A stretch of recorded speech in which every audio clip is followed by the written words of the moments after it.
আসসালামাইকুম দর্শক, আমি এখন আছি চর ভৈরবীর মধ্য চরে। নতুন যে চর জেগেছে সেই চরে আমরা এখানে দেখতেছি এক ভাই কাজ করতেছে, কৃষক। তো আমরা ওনার কাছে যাবো, দেখবো যে উনি কি করতেছেন। তা যাই ওনার কাছে। আসসালামু আলাইকুম ভাই, ভালো আছেন? ওয়ালাইকুম আসসালাম, ভালো আছি ইনশাআল্লাহ। আপনারা ভালো আছেন? এটা আমি ভালো আছি। আচ্ছা ভাই, আপনার পরিচয়টা কি? আপনার নাম কি? আমার পরিচয় হলো, আমার নাম জিন্না সর্দার। আমি হলাম সর্দাবাড়ির। জি জি, আপনার নাম জিন্না সর্দার। জি। এখন কি করতেছেন? এখন হইলে এই যে দেখেন না, ধান গাছে আর কি এই সমানে সমান হয়ে যাইতেছে। এখন এই ঘাস আবাদ করে দেওয়া লাগবো, নয়তো ধান তো গাছের তলায় লাগবো। তলালে বাচ্চা। আমরা এখন যে চরটিতে অবস্থান করছি, আমি জানি যে এটি হচ্ছে যে চর ভৈরবী নতুন যে চর জাগছে। এক সময় চর ভৈরবী ছিল নদী ভাঙতি, প্রায় 2004 সালের পরে আর কি নদী ভাঙছে। তো এখন যে চর ভৈরবীর মধ্য চর জেগেছে, এই চর নিয়ে অনেকে কিন্তু নতুন করে স্বপ্ন দেখছেন, অনেকে বসত বাড়ি করে আছেন। তো আপনি কি এই চরে কি কোনো বাড়ি করছেন? হ্যাঁ, আমি চরে ওই বাড়ি করছি, আবার ফ্যামিলি নিয়ে থাকি আর কি আমি। আচ্ছা, আপনার ছেলে মেয়ে আছে? হ্যাঁ, ছেলে মেয়ে আছে, ওই বাসায় আছে আর কি।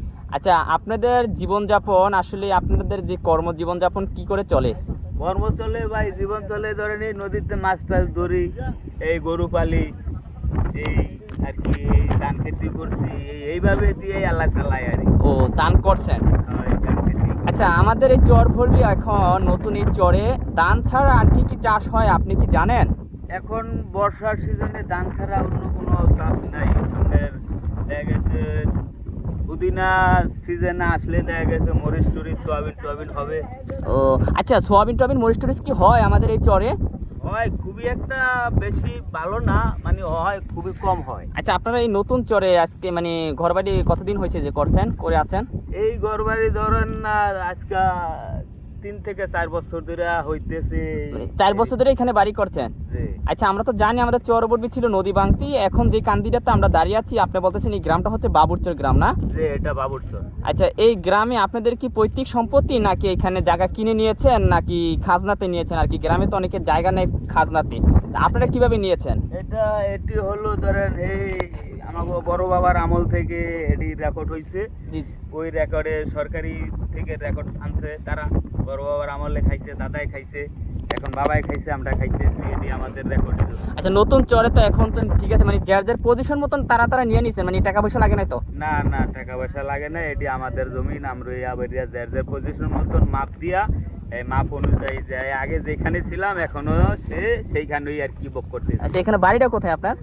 এইখানে বাড়িটা হলো এই যে এদিকে বাড়িটা, এই যে ওই যে ঘরটা দেখা যাচ্ছে এটাই? হ্যাঁ, এই ঘরটাই আমার। ও আচ্ছা, আসলে আমরা এখানে আসছিলাম মূলত এই চর ভৈরবীর মধ্য চর। এক সময় এই চরটা ছিল, এখানে ছিল নদী, আবার এক সময় ছিল বাড়ি, তাই না? নদী ভাঙনের পরে এটা হয়ে গেছিল বিশাল নদী।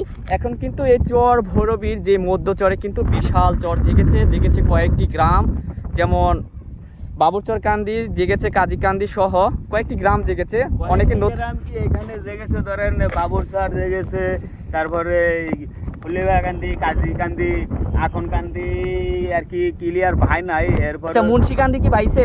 মুন্সিকান্দি না, মুন্সিকান্দি হয় এখন নদীর মধ্যস্থলে আছে। তাস্তারকান্দি? তাস্তারকান্দি হ্যাঁ, প্রায় নদীর কাছাকাছি। মানে চর পড়ে না এখনো নাকি? না, এখনো চর লাগায় গেছে আর কি। মানে চর পড়ছে আর কি, মানে কিছুটা আর কি পড়ছে, আনুষিক পড়ছে। এরপরে আবার ধরেন যে টিয়ারাকান্দি, বারুর চর, ডালিয়ার চর, এগুলি এখন জমি ওচা হয়েছে। এগুলি এখন আবার মানুষ আসতেছে করবো এই। আচ্ছা দর্শক, এখানে নদী ভাঙনের পরে কিন্তু আবার নতুন চর জেগেছে। সেই চরে কিন্তু এই চর ভৈরবীর মানুষ নতুন করে স্বপ্ন নিয়ে বাঁধছে স্বপ্নের ঘর, ফলাচ্ছেন সোনালী ফসল। আমরা এখন আছি চর ভৈরবীর মধ্য চরে বাবুরচর কান্দি গ্রামে। এখানের প্রাকৃতিক অপরূপ সৌন্দর্য, গ্রামীণ সরল সোজা মানুষের জীবনযাপন খুবই চমৎকার।